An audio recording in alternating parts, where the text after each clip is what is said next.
नमस्कार किसान भाइयों।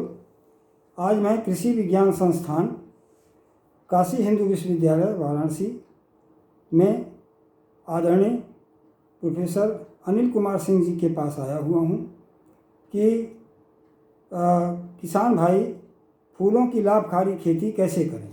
सर, किसान भाइयों,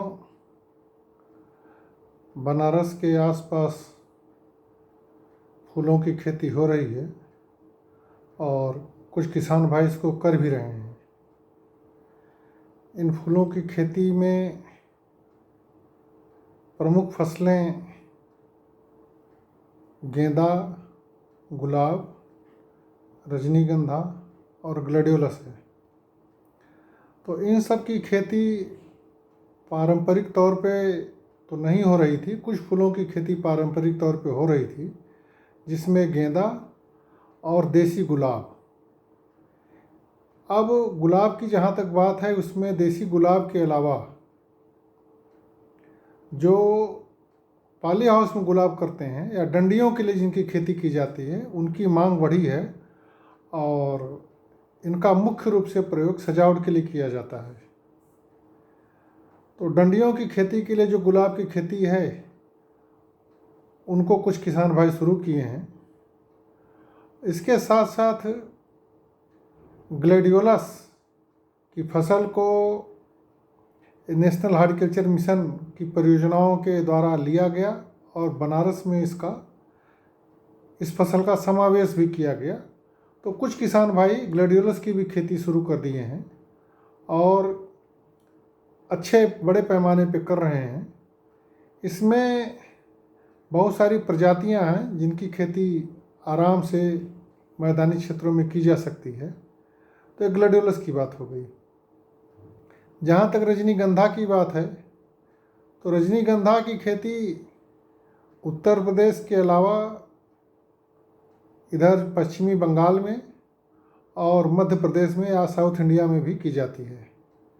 तो पश्चिम बंगाल से तो बहुत सारा एक तरीके से फूलों का आना यहाँ पे होता रहता है, लेकिन यहाँ के भी किसान कुछ प्रजातियाँ हैं जिसमें अर्का निरंतरा, प्रज्वल, वैभव, श्रृंगार, सुभाषिनी, इनकी खेती काशी हिंदू विश्वविद्यालय में प्रयोग के द्वारा सफल पाया गया है और इस क्षेत्र में की जा सकती है। ग्लैडियोलस की प्रजातियों में काशी हिंदू विश्वविद्यालय से विकसित मालवीय शताब्दी, मालवीय किरण और मालवीय कुंदन है, जिनके कार्म या कंद किसानों को बाद में उपलब्ध कराए जाएंगे। अभी छोटे मात्रा पे दिए जा सकते हैं और ये प्रजातियां यहाँ के लिए उपयुक्त साबित हो रही हैं और प्रति वर्ग क्षेत्रफल में उत्पादन भी इनका दूसरे प्रजातियों की तुलना में थोड़ा सा अधिक है। जहाँ तक बात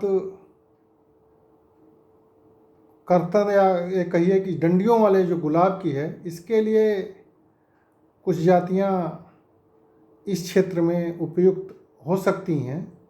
उसमें first red, Taj Mahal, top secret का नाम प्रमुखता से लिया जा सकता है और इनमें काशी हिंदू विश्वविद्यालय में प्रयोग भी शुरू होने वाला है।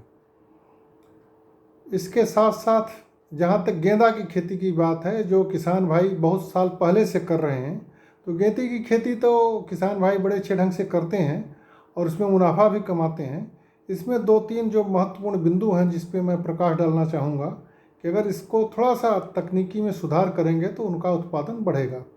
उसमें प्रमुख तकनीकी जो किसान भाई शुरू कर दिए हैं या कुछ किसान भाई अभी भी नहीं करते हैं, वो है इसके फुनगी को तोड़ना, जिसको पिंचिंग अंग्रेजी में बोलते हैं।